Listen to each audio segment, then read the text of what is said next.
بسم اللہ الرحمن الرحیم نحمدہ ونصلی ونسلم علی رسولہ الکریم اما بعد فاعوذ باللہ من الشیطان الرجیم بسم اللہ الرحمن الرحیم۔ ناظرین، ہم نے پڑھا تھا پچھلی ویڈیو میں سورۃ البقرہ کی کچھ آیتیں پہلا رکوع ترجمے کے ساتھ، اور ہم نے آپ کو کہا تھا کہ ہم مختصر تفسیر کریں گے، لیکن چونکہ ویڈیو کے اندر اتنا ٹائم نہیں ہوتا، لانگ ہو جاتی ہے زیادہ، تو ہم کوشش کرتے ہیں جتنا ہو سکے مختصر ویڈیو بنائیں تاکہ آپ کو سمجھ بھی آ سکے۔ تو ہم نے پڑھا تھا ترجمہ، آج ہم پڑھیں گے سورۃ البقرہ کا جو ہم نے ترجمہ پڑھا تھا اس کی مختصر تفسیر۔ آیت نمبر 1 الف لام میم، یہ حروف مقطعات ہیں جو کئی صورتوں کے ابتدا میں آتے ہیں، ان کا آج تک کسی نے ترجمہ نہیں کیا۔ یہ اللہ اور اس کے رسول حضرت محمد مصطفیٰ صلی اللہ علیہ وسلم کے درمیان راز ہے۔ یہ وہ مخفی اسرار و علم ہے جو خصوصاً حضور علیہ السلام کو اللہ تبارک و تعالیٰ نے عطا فرمایا۔ یہاں یہ بات نہیں کر سکتے کہ یہ بے معنی ہے، ان کا کوئی معنی نہیں، معنی ہے، مطلب ہے، وضاحت ہے، لیکن اللہ تبارک و تعالیٰ جانتا ہے اور اس کا رسول صلی اللہ علیہ وسلم جانتے ہیں۔ حضرت سیدنا ابو بکر صدیق رضی اللہ تعالیٰ عنہ فرماتے ہیں کہ ہر کتاب کے کچھ راز ہوتے ہیں، تو قرآن پاک کے راز یہ وہ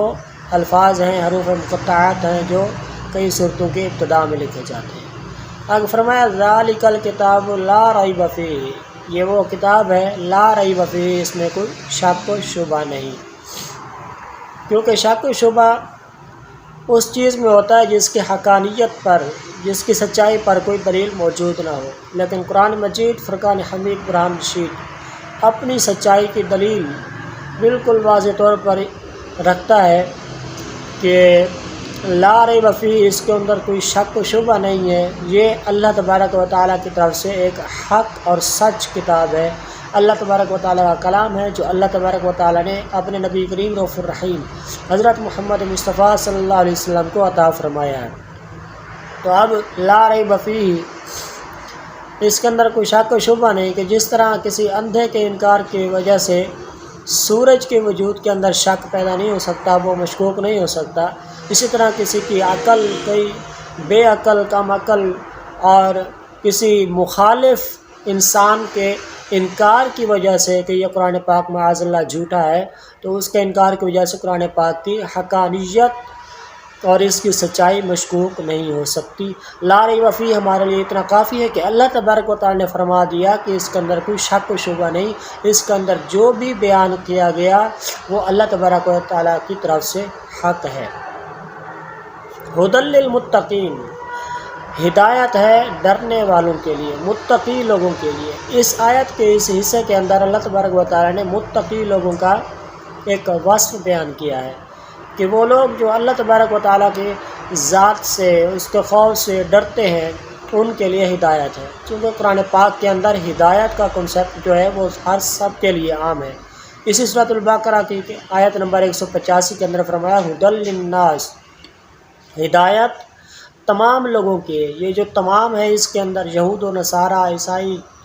جو بھی مذہب ہے اس کے اندر تمام لوگ پائے جاتے ہیں، ہدایت سب کے لیے ہے، لیکن یہاں ھدی للمتقین اللہ تبارک و تعالیٰ نے ارشاد فرما کے متقی لوگوں کو چن لیا، کیونکہ جو اللہ تبارک و تعالیٰ سے ڈرتے ہیں، جو حقیقی طور پر نفع حاصل کرتے ہیں قرآن پاک سے، ہدایت حاصل کرتے ہیں، وہ صرف اور صرف متقی لوگ ہیں جو اللہ تبارک و تعالیٰ کی ذات کا خوف رکھتے ہیں اور اس سے محبت رکھتے ہیں، جو مومن ہیں۔ اس سے آگے والی آیت کے اندر اللہ نے فرمایا الذین یؤمنون بالغیب، وہ لوگ جو ایمان لائے غیب کے ساتھ۔ یہاں غیب سے مراد کیا ہے کہ جو بے دیکھے ایمان لائے، بغیر ثبوت کے ایمان لائے، چونکہ ہم ایمان لائے جہنم پر، ہم ایمان لائے جنت پر، ہم ایمان لائے دوبارہ مرنے کے بعد دوبارہ اٹھنے پر، ہم نے مان لیا موت ایک اٹل حقیقت ہے، ایک اٹل فیصلہ ہے اللہ تبارک و تعالیٰ سے کا کہ کل نفس ذائقۃ الموت، ہم نے غیب پر ایمان لیا۔ کیونکہ حضور نبی کریم رؤوف الرحیم صلی اللہ علیہ وسلم نے فرما دیا کہ اللہ تبارک و تعالیٰ ہے تو ہم ایمان لائے۔ آپ نے فرمایا کہ اس کا واجب الوجود ہے، ہم نے مان لیا۔ حضور نبی کریم رؤوف الرحیم صلی اللہ علیہ وسلم نے فرمایا کہ اللہ تبارک و تعالیٰ کا فیصلہ برحق ہے، ہم نے مان لیا۔ حضور نے فرمایا ملائکہ ہیں، ہم نے مان لیا۔ حضور نے فرمایا کہ مرنے کے بعد دوبارہ اٹھایا جانا یہ حق ہے، ہم نے مان لیا۔ یہ سب کی سب چیزیں، حساب جزا، یہ قیامت کا قائم ہونا، یہ جنت، یہ جہنم، یہ سب چیزیں، یہ سب ایمان غیب کے ساتھ ہے۔ اسی کے بارے میں اللہ نے فرمایا کہ الذین یؤمنون بالغیب، وہ جو لوگ غیب پر ایمان رکھتے ہیں، یہ مومنین کا ایک وصف بیان کیا۔ دوسرا وصف فرمایا وَيُقِيمُونَ الصَّلَاةَ، اور نماز کو قائم رکھتے ہیں، نماز کو قائم کرتے ہیں۔ نماز کو قائم کرنے سے مراد یہ ہے کہ نماز کو اس کے وقت کے اوپر پڑھا جائے اور ان تمام چیزوں کا خیال رکھا جائے جن کا رکھنا چاہیے، یعنی کہ اچھے طریقے سے وضو کرنا، نماز کو اس کے وقت کے ساتھ، وقت پر پابندی کے ساتھ، خشوع اور خضوع کے ساتھ، ظاہری اور باطنی طرح اس کا حق ادا کرنا۔ ظاہری حق کیا ہے کہ اچھے طریقے سے وضو کرنا، نماز کا وقت صحیح ہو۔ اس کے بعد نماز کے اندر جو چیزیں پائی جاتی ہیں، نماز کے فرائض، واجبات، سنن، مستحبات، مفسدات، مکروہات، یعنی وہ چیزیں جن سے وضو ٹوٹ جاتا ہے، وہ چیزیں جن سے نماز کے اندر کراہت پیدا ہوتی ہے، نماز کو توڑ دیتی ہیں، ان سب چیزوں کا خیال رکھا جائے۔ نماز کے واجبات کو صحیح طریقے سے ادا کیا جائے، نماز کے فرائض کو صحیح طریقے سے یاد کیا جائے اور ان کو ادا کیا جائے، نماز کو ٹائم کے اوپر پڑھا جائے۔ یہ سب چیزیں ہیں ظاہر کے لحاظ سے۔ اور باطن کے لحاظ سے کہ جب آپ نماز پڑھ رہے ہو تو دل کے اندر اللہ تبارک و تعالیٰ کے علاوہ کسی اور کا خیال نہ آئے، یعنی آپ نماز کو اس طرح پڑھیں جس طرح حضور علیہ السلام نے فرمایا کہ ایمان یہ ہے کہ جب تم اللہ تبارک و تعالیٰ کی عبادت کرو، نماز پڑھو، گویا کہ تم اس کو دیکھ رہے ہو۔ اگر یہ نہیں کر سکتے تو کم از کم اتنا خیال رکھو کہ اللہ تبارک و تعالیٰ تمہیں دیکھ رہا ہے۔ یہ ہے نماز کو قائم کرنا۔ یہ متقی لوگوں کا،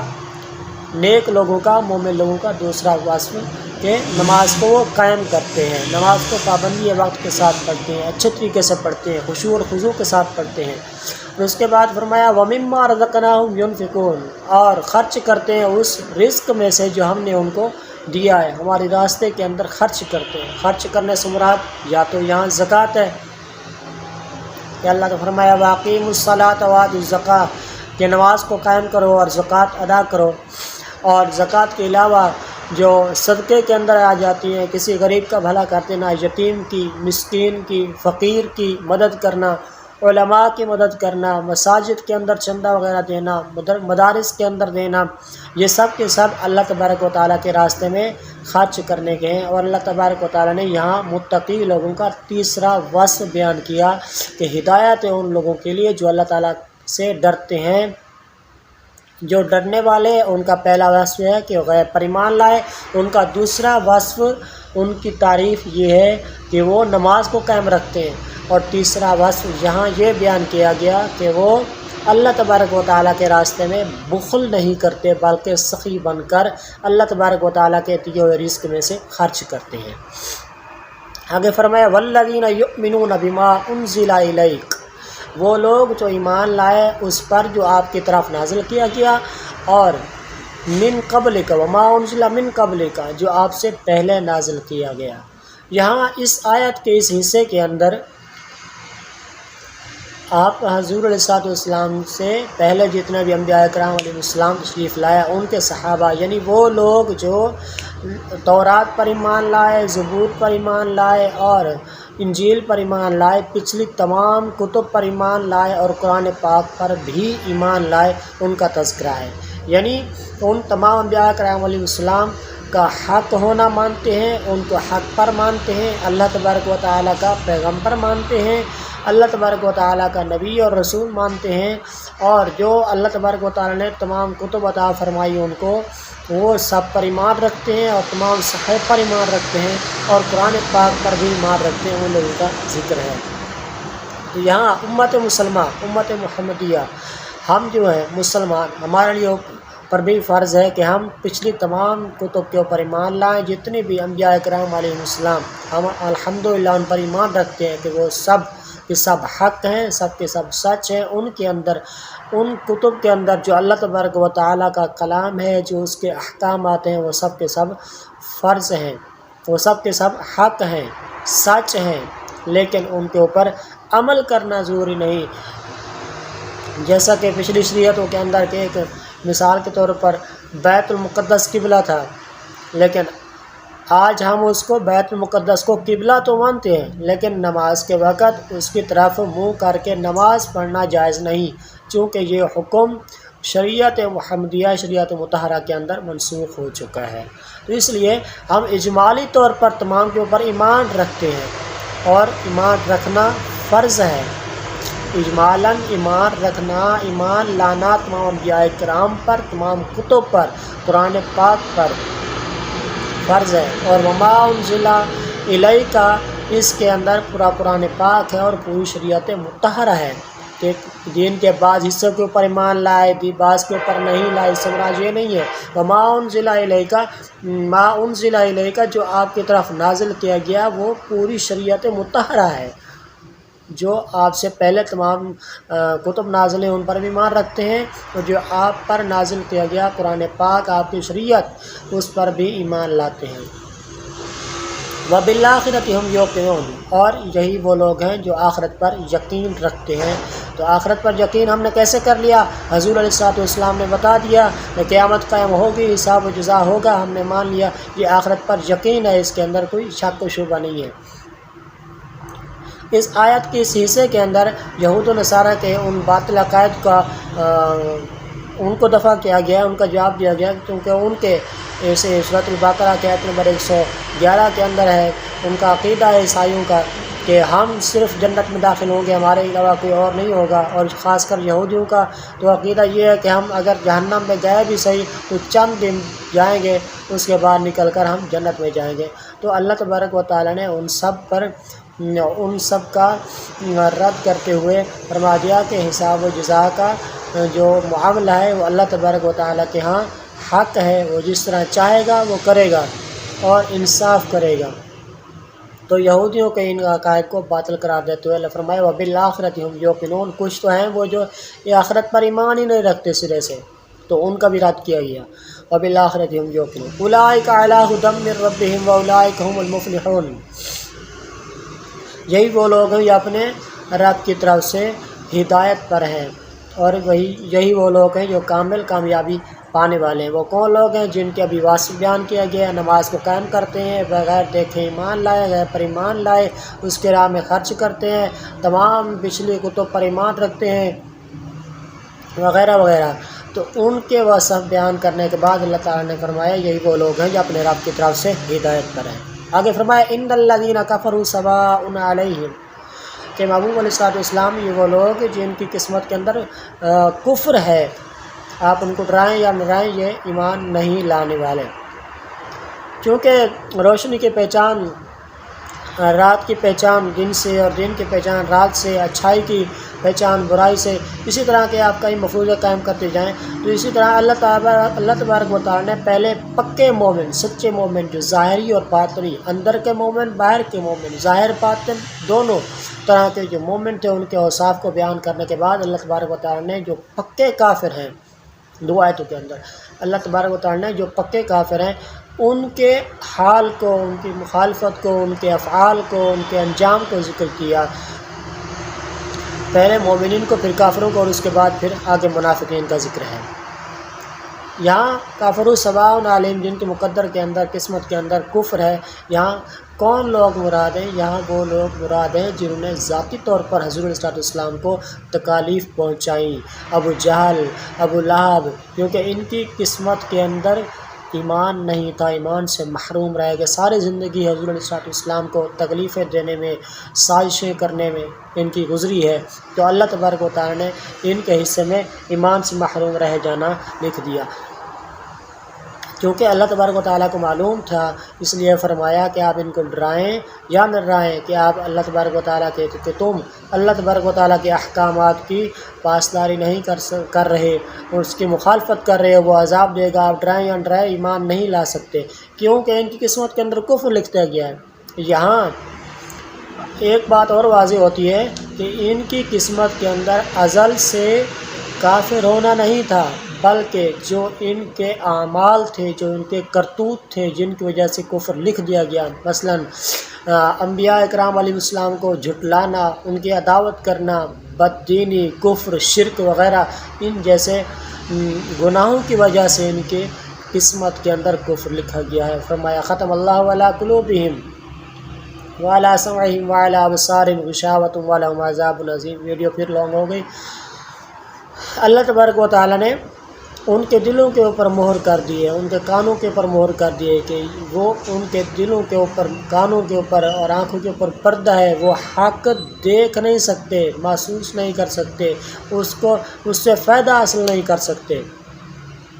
کہ اللہ تبارک و تعالیٰ نے مہر کر دیے۔ کیونکہ انہوں نے اللہ تبارک و تعالیٰ کی مخالفت کی، حضور علی نبی کریم رحیم صلی اللہ علیہ وسلم کی مخالفت کی، تو ان کے کرتوتوں کی وجہ سے اللہ تبارک و تعالیٰ نے ان کے کانوں کے اوپر بھی مہر لگا دی، ان کے دلوں کے اوپر بھی مہر لگا دی کہ وہ حق کی بات کی طرف راغب نہیں ہوتے، حق کی بات ایکسیپٹ نہیں کرتے، قبول نہیں کرتے، اور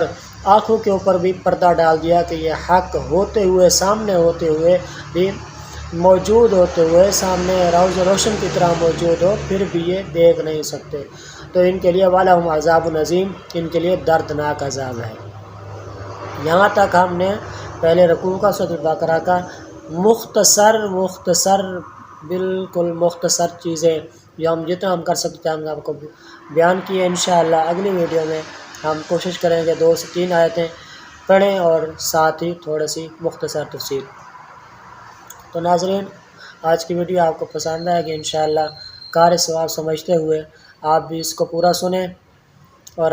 آپ نے اس کو پورا سنا، اس کو دیکھا، اس کے لیے ہم آپ کے شکر گزار ہیں۔ کار ثواب سمجھتے ہوئے آپ اس کو دوسروں تک بھی پہنچائیں تاکہ کوئی اور بھی اس کو سنے، دیکھے اور اس پر عمل کی اللہ تبارک و تعالیٰ اس کو توفیق عطا فرمائے۔ آمین آمین بجاہ النبی الامین صلی اللہ علیہ وسلم۔ اور ہو سکے تو اگر آپ ہمارے چینل کے پر نئے ہیں تو ہمارے اس چینل کو سبسکرائب کر لیں اور گھنٹی کے نشان کو بھی پریس کر دیں تاکہ ہماری ہر آنے والی ویڈیو آپ تک پہنچتی رہے اور آپ اور ہم ہمیشہ کار ثواب کے اندر چلتے رہیں۔ آمین آمین بجاہ النبی الامین صلی اللہ علیہ وسلم۔